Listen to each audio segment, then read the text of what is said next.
an incredible state. There is a possibility that our governor might become the next vice president. And we are obviously really excited because he's been someone who has been a really incredible partner in governing for progressive values. Our trifecta with just one seat majority in the Senate produced the most transformative pieces of legislation. For 10 years, we made promises as we knocked doors and said, if you elect us Democrats into the majority, we're going to do A, B, and C. And my former colleagues in the Minnesota House and Senate did that with partnership with our Lieutenant Governor Peggy Flanagan and our Governor Tim Walz. And so I know that is possible for us in the Progressive Caucus to have that level of co-governance with him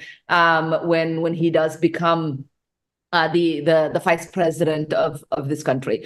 But I will go back to this part about Minnesota. Turnout is everything.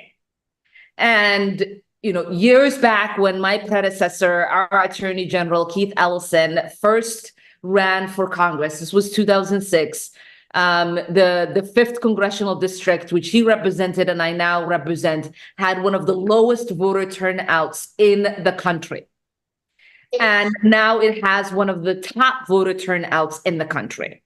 I sometimes am shocked when my colleagues are winning their primaries with 40,000 votes casted, with 80,000 votes casted, when here in my district, there's sometimes over 200,000 votes that are casted in a primary election. And people still talk about it as the low turnout primary election. And that's because we are jazzed up in the 5th. We are jazzed up in Minnesota. We understand that the energy here in the 5th is what keeps our state blue. And so we stay organized and are constantly activating not just our base and likely voters, but people who we know would love to have a vote in the system, but just are not getting somebody at their door. They are just not getting that invitation to come participate. They're not being given a reason on why they should come out. And so to every single person who's an organizer who's on this call,